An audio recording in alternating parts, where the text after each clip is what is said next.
So, hi, I'm Maury Rosenthal. I'm an amateur astronomer from the New York City metropolitan area, and I've been contributing to two newsletters. One is for the New York City AAA.org, Amateur Astronomers Association of New York. The newsletter is called Eyepiece, and the other is for the Westchester Amateur Astronomers in Westchester County, where I live, and that newsletter is called Skywatch.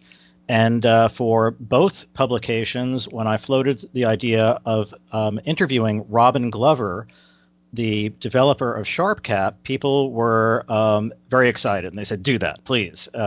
We love SharpCap, and we'd be really interested in hearing more about that." So Robin has kindly agreed to spend some time his Friday evening in the UK with us, and I have prepared some questions for Robin, and I guess let's start by I'd like to start by hearing your take on the extent to which how you see something that we in amateur astrophotography have perceived, which is that the combination of the newer CMOS cameras and your software, SharpCap, has been kind of revolutionary, and that astrophotography is very different today than it was just 3 years ago before those products really came on board. So tell us the extent to which you see it as revolutionary.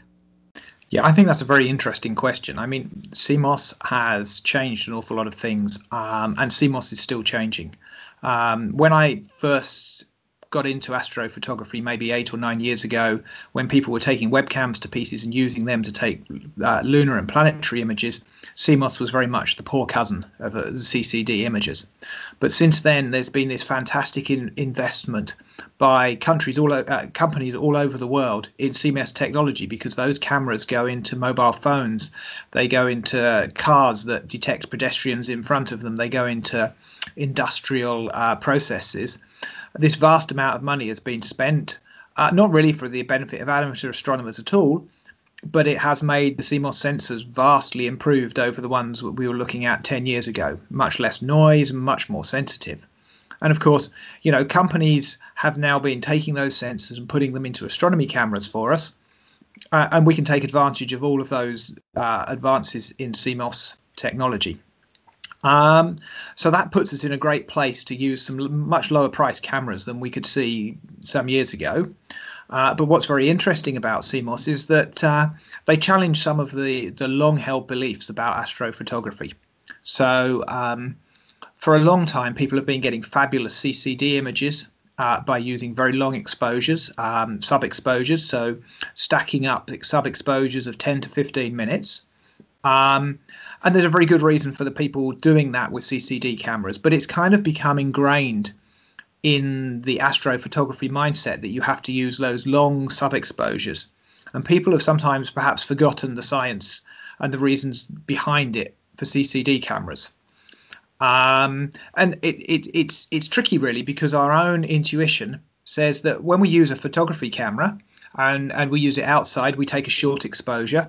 And when we use it inside where the light's dimmer, we take a longer exposure. So it's kind of logical to us that when we try and take photos of the night sky where it's really, really dark, we take really, really long exposures. And everybody looks at that and they think, yeah, that makes sense. But actually, when we're taking images of the night sky, we start to stack exposures, which you don't do when you're taking images of your friend's wedding or your kid's birthday. And that changes things. So your intuition about length of exposure from photography doesn't really apply to this question of, if I'm going to be taking an hour's images tonight of M42, would I be better off taking 6 10-minute images or 61-minute images?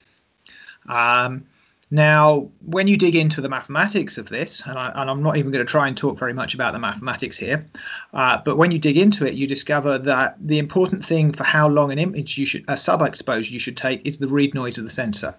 Now, CCD sensors typically have a read noise of 7 or 8 electrons. So that means every time we read an image off one of those sensors, there's an error added to every single pixel that is equivalent to 7 or 8 electrons of noise. A CCD sensor in certain CCD sensors, depending on the gain you've set, can have read noise between 1 and 2 electrons. So that's an awful lot lower. And it turns out that it's important to try and keep the contribution of read noise down, because you don't want to be paying the price of that noise every single frame. If you took 61-minute frames, you're paying that 8 electrons costed noise every single frame. If you've got a CCD, that noise is much less, a CMOS camera rather, that noise is much less of a cost to pay every frame. And as I say, when you work through the maths, you discover that 4 times roughly reduction in read noise on a CMOS sensor means that you can get away with reducing your sub-exposure time by a factor of 16. So suddenly you look at a case where instead of taking 4 15-minute subs, say over that 1 hour of imaging, you'll get similar results with a CMOS sensor by taking 61-minute subs. Now, 1-minute sub is very, very different to a 15-minute sub because, hey, how good does my tracking have to be if I'm only going to be taking a 1-minute sub? Do I really need to guide? These are all questions you can start asking yourself. What happens if an aeroplane comes across? Hey, cool, I only lose 1 sub out of 60, not 1 out of 4. Does it matter if I'm using an Altaz mount? I mean, it's going to field rotate a little bit during a minute, but maybe that's not going to be noticeable in a 1-minute exposure. So all of those questions that we can then ask ourselves start to change astrophotography, because by letting the software do the fix-ups for slight drifts in your mount tracking or rotation, you're suddenly making astronomy and astrophotography a much more accessible subject. So, Robin, to me, it's interesting that your illustration is, let's say, using 1-minute exposures with CMOS cameras. So I've gone maybe to a crazy extreme, which is that I am stacking 4-second or 8-second exposures, which have the benefit, a lot of the benefits that you just sort of rattled off in terms of I get away with terrible tracking, using fairly flimsy mounts on lightweight tripods that contributes to my ability to do what I call ultra portable urban astrophotography. Did you have that in mind? Because in my mind, that's where it's truly revolutionary. That, in other words, I can accumulate an hour's worth of exposures, let's say in 10-minute blocks, but where each exposure is only 8 minutes, and the stacking basically eliminates any tracking error. And it actually transforms my work dramatically from just trying to get 5-minute or 10-minute subs down to even a 10-minute block or stack in SharpCap, using literally 4-second or 8-second exposures. So sure. I mean, there are plenty of people who use incredibly short exposures. There's a few fabulous pictures you can find out there of galaxies of people who've done 1-second exposures. And that's pretty much taking it to an extreme. There's a sweet spot in the middle there, where you're not stretching your mount too far, but you're getting the best you can out of your camera. And the position of that sweet spot depends on the actual sensor in your camera. It depends also on what gain you set, and it depends on the brightness of your sky. So actually that sweet spot is a lower exposure for astronomers who are in highly light polluted areas where they've got a strong sky background, and is a longer exposure if you're lucky enough to live out in some nice dark area. And it's actually quite complicated to calculate that accurately. So this is one of the things that I've built into the recent versions of SharpCap. In SharpCap Pro, there's a tool called the Smart Histogram, and it comes in 2 stages. First of all, it guides you through measuring the characteristics of your sensor. For a lot of the common ones, they're built in. You don't have to do that. But if you've got a new camera, you may have to measure it. And that creates like a data file on your computer that then SharpCap can use every time you open your camera. And it knows then what the read noise of your camera is and a lot of other characteristics of your camera. And it basically means that when you open up the histogram, you get some guidelines as to what exposure you need to take. And to use it to its full extent, you actually tell SharpCap to take a measurement of the background sky brightness in your area. And of course, that might vary from night to night. The moon's coming around again. You'll have a much brighter sky tonight if you're out on a clear night than you would on a full moon evening. Once SharpCap knows about the sensor in your camera and it knows about the sky brightness, it can actually run through all those complicated calculations that I've alluded to without you having to worry about them at all, and say, hey, you'll get best results by setting a gain of 220 and using 16-second exposures. Wow. Now, I might still go through all of that and still think that, like, well, you know what, my tracking is really only going to allow 4-second exposures, so I'll trade off. Yeah, I guess shorter exposures for more noise because of higher gain. And that's exactly one of the things you can do. If you think that your tracking only runs to 5 seconds or 10 seconds, you can just put a bound on it and say, I don't want my sub exposures to be longer than 10 seconds. And SharpCap will then find you the best combination subject to that limitation. Oh, okay, great. So, but yeah, it's that fabulous ability to take short exposures, to not worry about your tracking so much, to just see an image grow on the screen all at once. I mean, most of us are impatient people. We you know, it's hard when you go out and do astrophotography the old way, because you really don't see very much on the screen to begin with. You take all of these sub exposures, you save them to disk, you come back indoors, and then you stack them, and sometime later you finally start to see an image. But it's much more involving to see that image grow in front of you on the screen as each new 4-second or 15-second exposure is added to the stack. Exactly, and that sort of brings us to sort of the other revolution, which is EAA. So again, I use this regularly at Outreach in New York.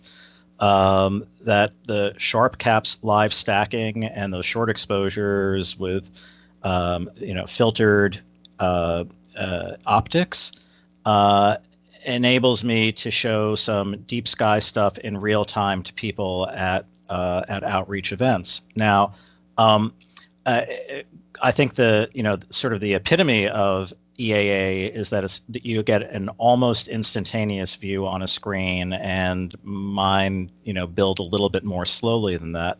But my sense is that this is something it simply couldn't have been done 5 years ago at all, really, or it could have been done in a very kludgy fashion.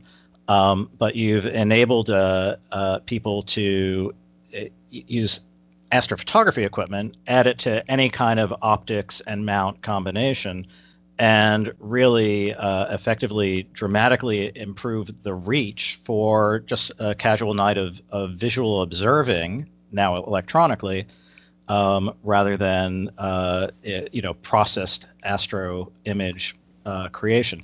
So, was that part of what you had in mind, or is that just a side benefit that we get? So SharpCap has largely evolved as I've become interested in different aspects of astronomy. So it all started, as I said, about 8 or 9 years ago with the sort of webcams and trying to photograph the moon and the planets with those, and realizing just how dreadful the software that you had to use at the time was, and spending an evening outside with the laptop and gloves on in the cold trying to focus on Jupiter and make the laptop do what it was supposed to at the same time, and making so many mistakes because the software was fighting against me too. So SharpCap started off with that sort of focus on lunar and planetary imaging and webcams.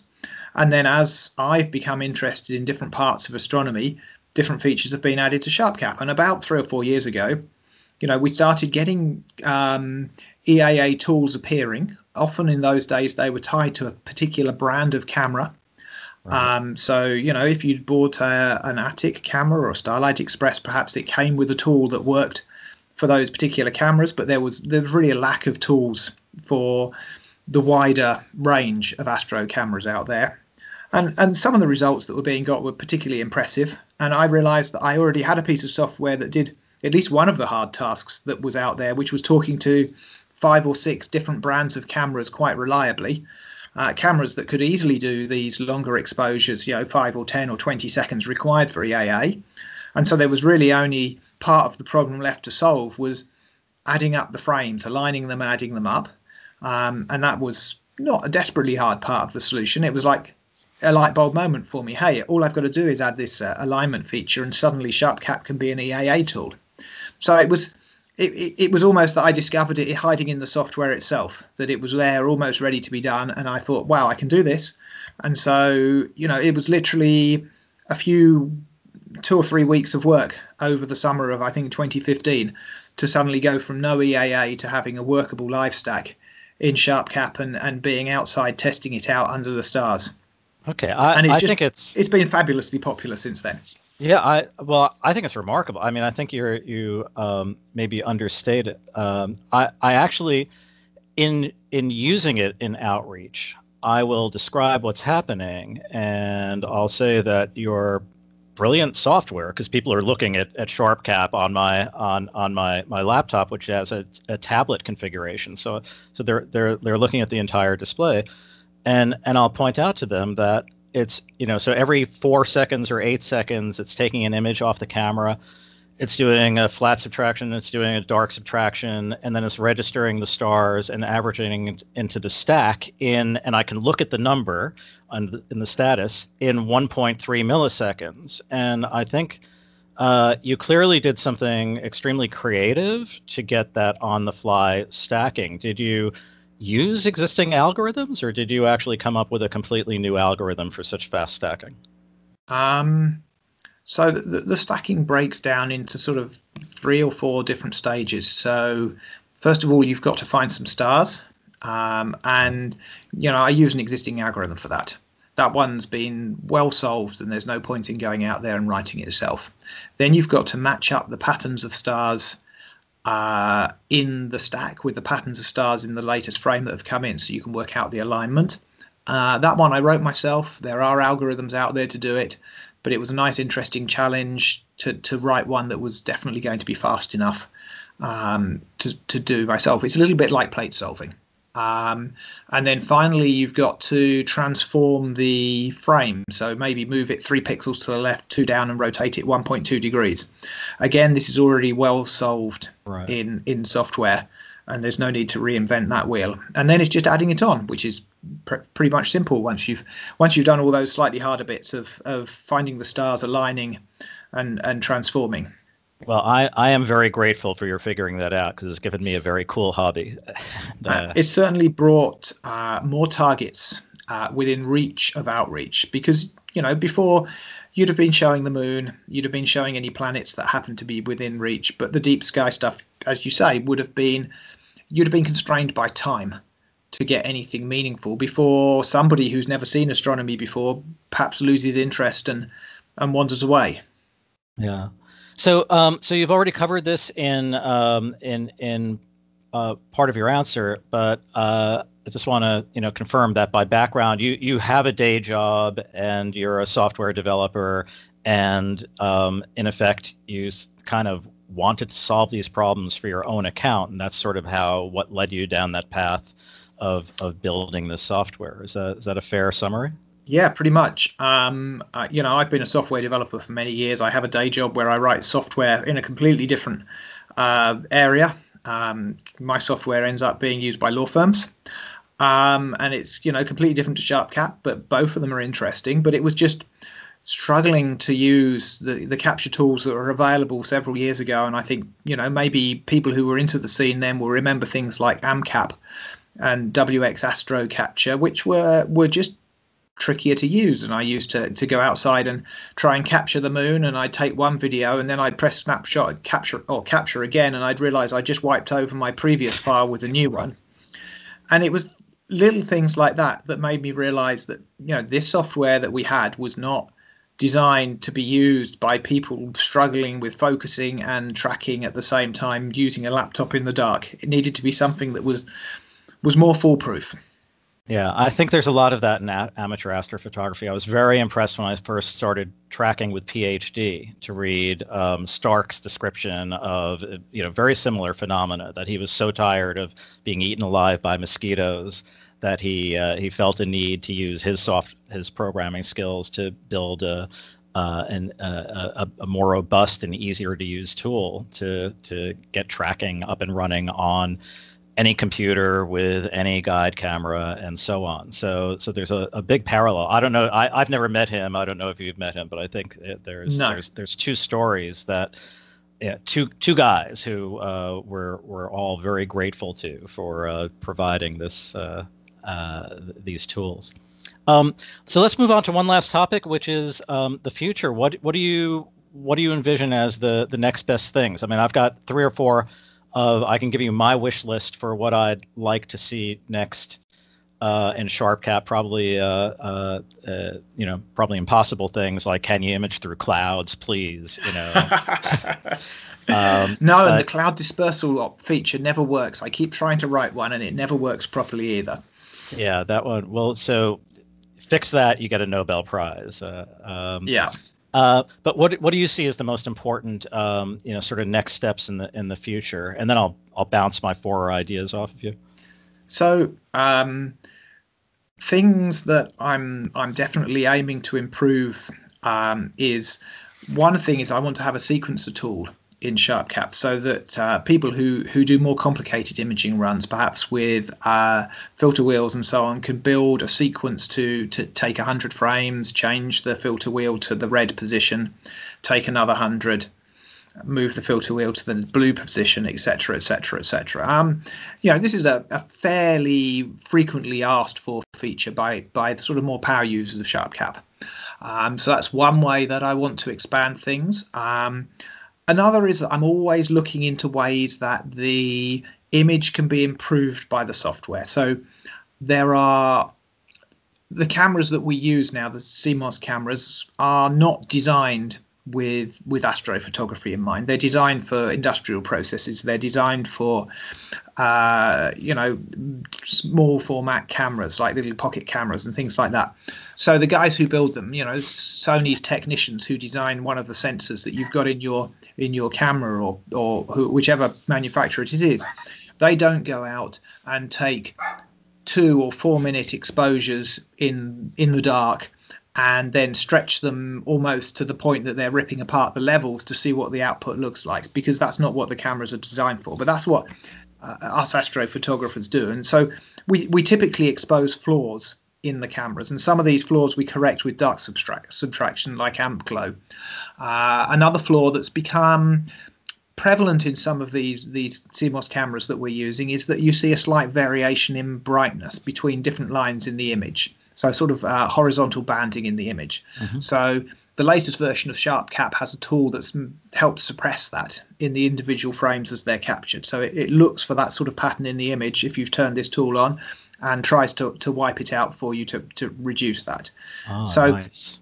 I'm looking at ways that the software can find these individual flaws, and then seeing if I can write something that will correct them, and hopefully correct them without doing any other damage to the image, reducing any of the other sharpness or clarity of the image, if at all possible. Okay, those sound great. That's an area of interest. The horizontal banding, I hope I've got there. Maybe that will be slightly improved. Other things, if I work out a way to remove the raining noise or walking noise that is common in images where you see like the sort of streaks from raindrops. It looks like the streaks of raindrops on a window diagonally across the image. My heart nebula from last night is filled with that. Yeah, so that's quite a common cause. Slightly tends to come from dark subtraction not being entirely perfect. And dithering can help with that sort of thing, and the latest SharpCap has dithering in it via PhD. But if we can find a way to do that in software, I'd love to be able to do something about that. So that's another sort of future direction that SharpCap might have. Okay, so then we should wrap this up so that you can go and go and write code, because those sound extremely valuable. Let me just tell you the few things that I thought of. One is people seem to love your polar alignment utility. I can never use it because I never have a view to the north, whether I'm at home or in a lot of the outreach that I've done. Is it even possible to do polar alignment utility with only a view, say, to the south, or the big one would be anywhere in the sky, or do you really have to have the north pole? It's actually unfortunately hard to do it without the view to the north. So One of the reasons that SharpCap's polar alignment is successful is that it doesn't use go-tos. So there's a number of polar alignment tools often built into the handset that use go-tos, and it says go to this star and then center it, and then go to the next one and center it. But actually what you find if you try and follow one of those is the little errors that are in each go-to, they basically affect the polar alignment result quite a lot. Every time you do a go-to, it doesn't land bang on the position you expect. It's a few arc seconds out, or maybe an arc minute out. And those go-tos that you're doing not being perfect on consumer grade mounts mean that the results can be very variable. You can do the same tool 2 or 3 times in a row without making any adjustments to the pointing your mount and get different results. So I avoided that in SharpCap's polar alignment because I didn't like the inaccurate results. So another thing that you can do is that you can do something like drift alignment, but where you move the mount in RA to speed up the drift. And there's some tools that do this, and they're quite handy. And I tried some experiments about that, and it would be really cool if you could just run, if you didn't have to do a meridian flip, you could basically run a mount round through the south facing part from near to east to near to west, and measure how far it moved up and down relative to truly going east and west as it went through that arc. So you'd stop every now and then. But the meridian flip flows that out because you can only do 90 degrees or so before you have to flip. And then the other side of the flip, you don't know that your measurements are valid. So I've yet to find a way to make that work, although I have spent, as you can see, some time trying to work out a way. So I'm afraid it's if you see the pole only at the moment. So I'm sorry about that. I understand, because it seems like if it was easy to do, somebody would have figured it out somehow by now. A simple thing, a one-touch, for those outreach settings, a one-touch full screen display. That would be That would be cool. Just press a button and get a. There's a new option in SharpCap 3.2 where you can use 2 monitors. So if you have a second monitor plugged in, and that might be less easy perhaps at outreach events, but then you can push the actual display of the image onto the second monitor, and that's full screen on that monitor, and then all your controls for live stacking stay on your main monitor of your laptop. So you can be there adjusting the adjustments, and everybody can see a nice big picture of the image. But yes, something to go full screen for the full image. I can take that on board. That makes sense. And then the last thought was a variation on the sequencer. I think the sequencer would be a more complete solution than I was thinking of. But I know when I don't write code, but I can use the recording function in Excel, let's say, to record a set of macros, have the code, and then modify it. So if you had a way. And I don't know how complicated it is to create this, but a script generator or recorder that would effectively record the sequence of steps that I almost always go through. Let a stack run for 10 minutes, save it, then make some sort of adjustment or not to the position of the scope, and then initiate hit clear and initiate a new stack, and do that over and over again. That's like 5 steps. Maybe I could learn how to write a script to do that. But if there was a script recorder, people who have variations on that sort of a technique might be able to get there. I think a full-blown sequencing capability would probably obviate that, though. Yeah, I'm certainly planning to have a sort of graphical tool to let you build a sequence. So frequently you see kids programming tools let you drag little blocks into place that says this block says I'm going to do one thing, run a motor, and this block's going to stop the motor, and things like that. And I'm planning on having the sequencing designer very much like that. So you'll be able to drag from one side something in that says take some exposures, and then set the number you're going to take to 20, or live stack and then you set the time for 10 minutes or something like that. So hopefully that will be an accessible enough sequencing tool to let people build their scripts in that, because certainly as a a programmer writing something to record your actions, it fills me with just a little bit of fear and thinking, oh, that's quite a hard thing to do. So, okay. Well, let me go for just one last question. Sort of the big future. Do you think there will be a role for effectively almost completely automated systems? And I'm thinking of, it took me a while to get up all these different learning curves for navigating the sky, learning how to track, learning how to image, learning how to process. And I'm aware of a couple of ventures that aim to get, let's call it EAA in a very user-friendly configuration. And I don't know how much fun it will be for people to be able to just sort of press a button on the telescope and then have magically appear an image of M33 or some colorful nebula. Do you think there will be a role for almost push-button astrophotography? So I think there's already that sort of astrophotography happening, but it's happening at exactly the opposite end of the price spectrum.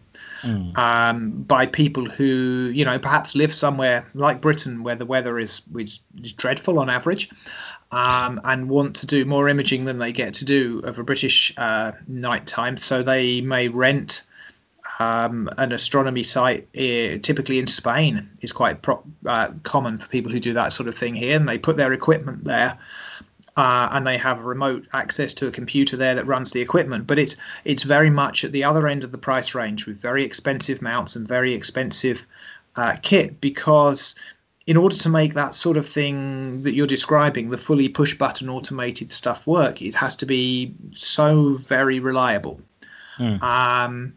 And now, I don't want to knock the tools that we use as amateurs, where we're using them at the sort of EAA level and SharpCap level and outreach level, but we tend not to be spending that sort of money on the products. And sometimes they have glitches. You plug a camera in and it works for half an hour, and then sometimes it just has a little moment, and you know what? You're there, so you fix it by unplugging the camera and plugging it back in again, and maybe restarting the software. Or your mount doesn't want to talk to the computer this evening, so you try a different USB port. And I think that the automated side of things is going to struggle until those sort of reliability issues are ironed out. Because if you want to do the push button thing, but it keeps falling over because something again tonight is not quite working and it's a different thing to last night, it's going to be, people will get very frustrated very quickly. And maybe we get to the point that the price that you have to pay for the reliability is too much. So, buying a camera from a manufacturer who has been through all the hoops to make sure that it never loses contact with your computer and is 100% reliable is not going to be as cheap as buying your camera from a manufacturer who, they just want to ship a camera that works, and they accept the fact that maybe once in a night's imaging, it might have a bit of a wobble, and you unplug it and plug it back in again. The quality implies cost, sadly. Yeah. I don't know if that one will fly at this end of the market. I also think the user experience, a lot of the people who are doing this love solving the problems. Actually, it's part of the challenge, and it's actually doing it that's interesting. So I'll leave you this one last question. If the weather was good tonight, would you rather be taking pictures or writing code? I think I'd rather be taking pictures, but often I end up writing code. Okay. Well, we all benefit from that. So I'm going to wrap this up. We've talked longer than I thought, but I think it's been a great chat. I really appreciate your time. And I'm going to end the recording here. So thank you very much again, Robin Glover, and look for summaries of this discussion in the Amateur Astronomers Association of New York, AAA.org eyepiece, or Westchester Amateur Astronomers newsletter, Skywatch. And once again, thank you very much, Robin. Thank you, Maury. It's been a pleasure talking to you. Okay. Pleasure's been mine. Thanks.